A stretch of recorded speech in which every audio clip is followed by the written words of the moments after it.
Jonathan, hey, congratulations on this thriller, Hide and Seek. Thank you so much. Thank you. You Yeah, I had a lot of fun making it. I know I always love your movies because it seems like you give at least 110% in all your performances. Thank you. This is a terrific one, especially this year since myself, I've watched your film Edge of the World, Yakuza Princess, American Night, and now Hide and Seek.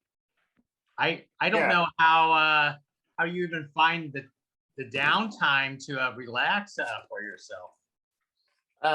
Yeah, well, I have a little boy, and he burns through money at a dreadful rate, as all little boys do,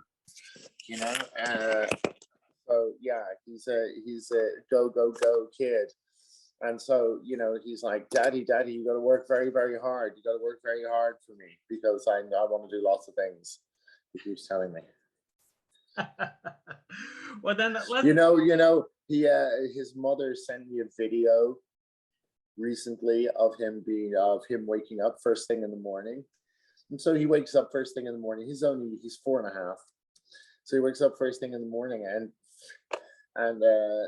he's kind of coming out of his slumber, and my wife says to him, did you have nice dreams? What were you dreaming about? And with his eyes closed, he says, lots of money, right? And my wife starts laughing. She's like, what are you dreaming about? And he kind of pauses for a second, and then he opens his eyes and he goes, money. And then he falls back to sleep, and she's like, oh my God. Because he grows up in Malibu. He lives in Malibu, and he's just constantly surrounded. My son has friends who are, just obviously regular kids, and then he's got other friends because he's living in Malibu who have the helicopters in their driveways and stuff like that. So I hope he's not sort of overly obsessed or anything like that. But he is a very aware little boy. So he likes Daddy going out to work. Because when Daddy goes out to work, he usually gets to go on holiday afterwards of some sort of description. Whenever he hears I'm going to work, he just starts planning his vacay wherever he's going to go. Kids, man. Then tell us what was your initial attraction to do a thriller of a hide and seek for yourself? Let's start off with that easy question. Well, I was very impressed with the company who was making it, CJ Entertainment. I liked what they did. I liked their track record. I liked the fact that I would work with Joe David Moore.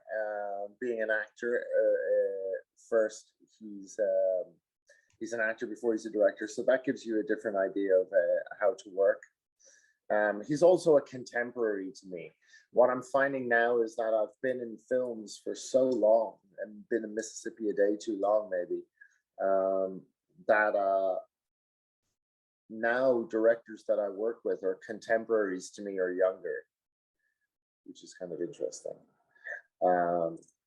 It's almost easier to trust a director when you're a young actor, because when you're a young actor, all directors, be they female or male, all come off as a parental figure in some way or another. But when you're the actor, you're older than the person that's behind the camera. In some way, you assume that parental sort of position now, which is interesting for me. There's a great advantage to being the kid on the film set. It's like, you're not overly handed responsibility. But when you're the grown folk on the film set, all the responsibility is on you. So yeah, that's very, very different.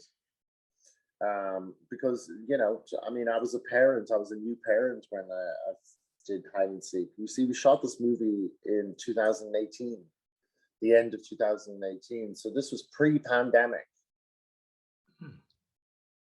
So funnily enough, I was just finishing The Edge of the World when the pandemic started.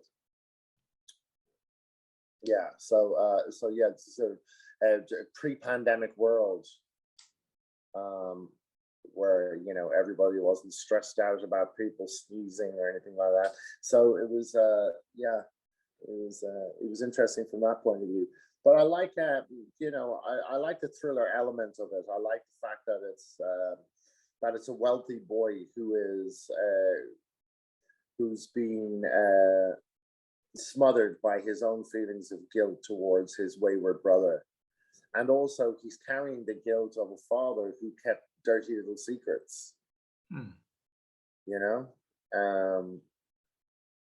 and it reminded me of there's a Mark Twain saying that it's not what you know that gets you into trouble, but what you know for sure that just ain't so.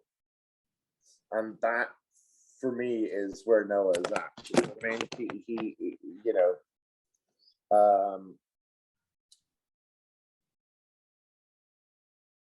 yeah, I mean, I think this happens to a lot of kids who are suddenly given a very, very big business by their passed away father, and suddenly they have all that pressure, all those histrionics start to pour on top of them, and they feel like they have to fit into somebody else's shoes. I think this is the stress that Noah feels, but also, he's discovering the secrets that his father kept from him. You know what I mean? Who this Asian woman is, who the little girl is, how they were abandoned by my father in this sort of terrible building. How do you get in a headspace of a character like this? And is it easy to turn on and off for yourself? No, it isn't, because every day that you have to go back and you have to reshoot. So you're always trying to fall into where you were with the character. That's why so difficult. I remember sitting with I was with a banker in Geneva once. Basically turned to me and he said he didn't really understand how films were made. And this is a man who deals with billions of dollars every year. And at this dinner, I had to explain to him that films were shot over a period of time. He assumed that they were all shot in one weekend. He was confused as to why they were so expensive to make films. And he thought they were made in the same way as a play is performed. And it was just so confusing how people who are not on the inside of it, the inside track doing it, how they actually view what the process is like. There is much work goes on off of the set on a film than there is in front of the camera, because you have to take this character back every evening. You've got to hold it almost like a little ball in your hands and keep it there in that place, still spinning, until you can get to the set the next day and finally sort of like, pick it up again. I find it very, very hard to sort of break it off and let life in. I don't. I have to keep it at that same headspace. So even though I leave the set and I come back into the real world, I'm not totally here. I'm shooting today. So when I finish doing these interviews, which is taking my time out for hide and seek, even though you're speaking to Johnny, I'm still in the headspace of knowing what I have to do today. So I'm kind of here. I'm neither here nor there. You are in a sort of a limbo when you're making films, because it's really important for you to keep the headspace of the film you're in. But also you have to deal with real life and real life's issues. Like at 7 o'clock this morning, I had to deal with the bank. My character is not dealing with the bank in the film that I'm doing at the moment, but Johnny is, because he has to, because life has, requires, a certain amount of my attention and responsibility. So I can understand why actors like Daniel Day-Lewis close themselves off for periods of time while they're shooting, because you need to keep that focus. You really do need to keep that focus.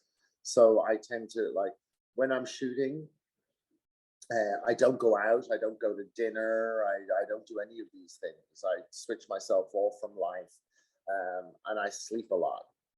So as soon as I'm finished shooting on a day, I'll come home and I tend to just hang out in bed until I have to go back to work. The more rest you can get, the better it is. But yeah, I mean, trying to switch yourself on and off, it's complicated. It is complicated. Making films is very difficult. It's not, I mean, essentially it's not. You're pointing the camera and people are playing the role. But it's 200 people on a film set all doing different things that somehow have to magically combine to do this, you know? So whether a film is successful or how it comes together is it's kind of like a miracle that we don't really know quite how it works, but it does in a funny way. Yeah.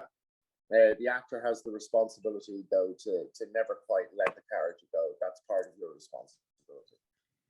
Yeah. So I mean, Daniel Day-Lewis, you know, he's retired now. He, you know, this career was very exhausting to him. I mean, what keeps you going in a business like this? The same thing, I suppose. My boy, he keeps me going. You know, I'm a parent, and at the same time, it's like, even though it's for me, it's you know, I enjoy having a career, and I enjoy that it's a career. But to my son, it's a job as well at the same time. This is how, you know, you make money. So it's that finding that fine line. You know, if I had had a choice, I would have only have made 7, 8 movies if I could choose to. You know, a lot of the films that you do because you have to keep working. As a young actor, obviously, you do every film that comes your way because you want to get as much work as possible. But it's difficult. Getting the good roles with the good directors is still as difficult as it was 30 years ago. Excellent said. Now, this is based off of a Korean movie called Hide and Seek. Did you have a chance to watch that? And what do you think of these the Korean nostalgia and Korean remakes that are happening now these days, recently? Well, it's a thing about remakes. I don't particularly like them, but I can understand why some films do get remade. I think South Korea has a certain aesthetic which we find attractive. They have very, very interesting stories and interesting storytellers. So I think what happened during the early 2000s with the advent of the internet becoming a thing, and we being much more connected in the digital world and sharing our ideas and sharing the aesthetics of our culture, is that Hollywood started to realize that there was a world outside of there. And they were, and like, not only would a foreign film do well in America, but it would thrive. And so this wasn't, which they weren't aware of this up until the internet sort of like broadened their horizons. So for a while, people were sort of like fascinated by Scandinavian crime drama. Or, you know, there are certain countries who are just better at cinema, and South Koreans tend to be very good at cinema. They have a good cinema aesthetic. Some countries, no matter how hard they try, just don't have a very good cinema aesthetic. You know, no matter how much money they have, or, you know, how much sort of enthusiasm, they just maybe don't share the same sort of like aesthetic quality. So I think that's something that people are interested in from a point of view of South Korean films.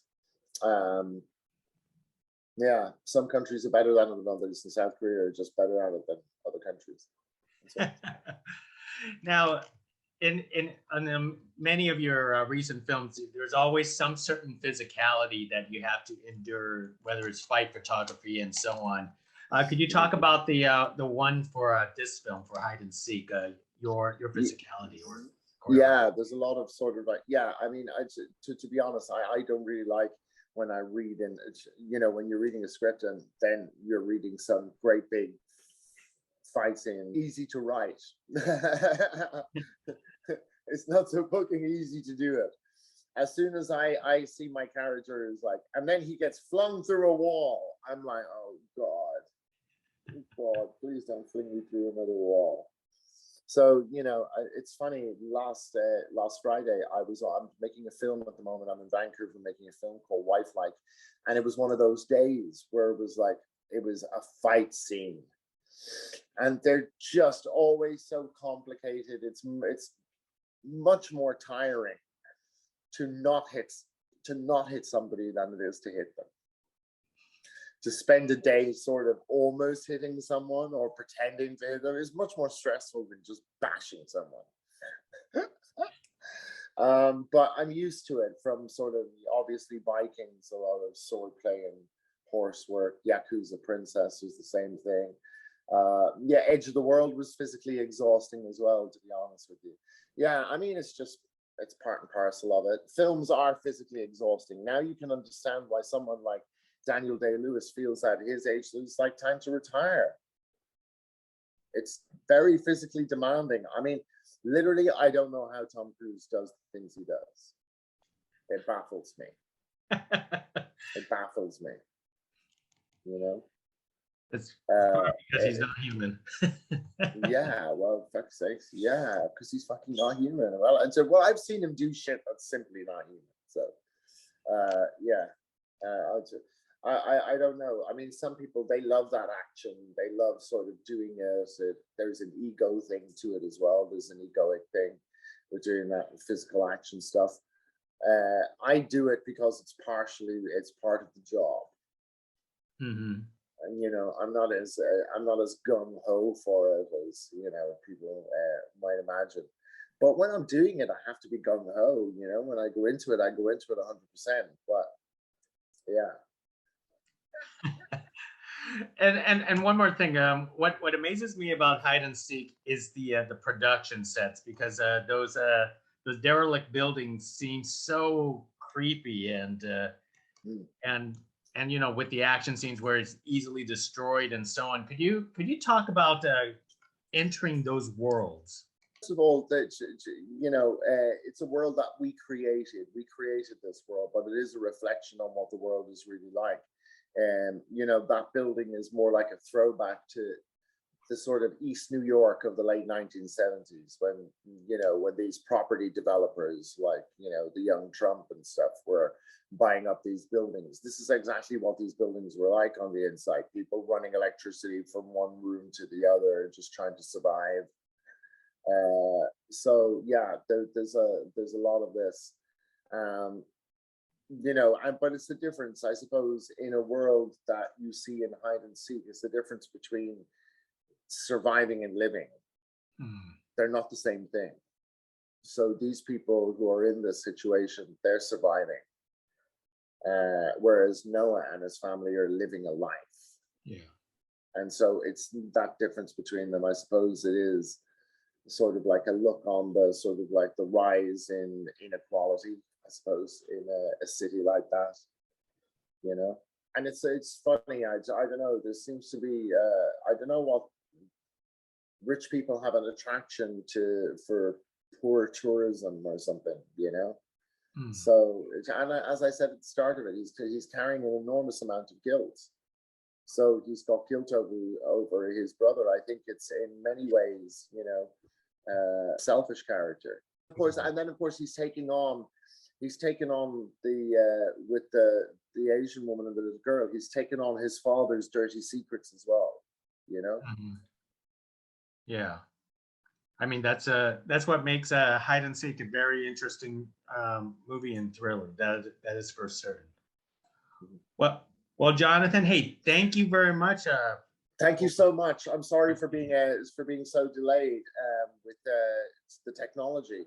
I'm not one of these techno warriors, so I deal on a little iPad. You know, that's all I have. So sorry for the wait. Hey, you know what? Not a problem. Not a problem. It's a pleasure speaking with you, and I know you give 110 to 150% in every film you do. But get schedule that vacation for yourself someday. Oh well, yeah, no, I will. I'm going to spend Christmas with my little boy, so it'll be exciting. Most excellent. Hey, thank you very much. Happy holidays then. Happy holidays to you. Bye.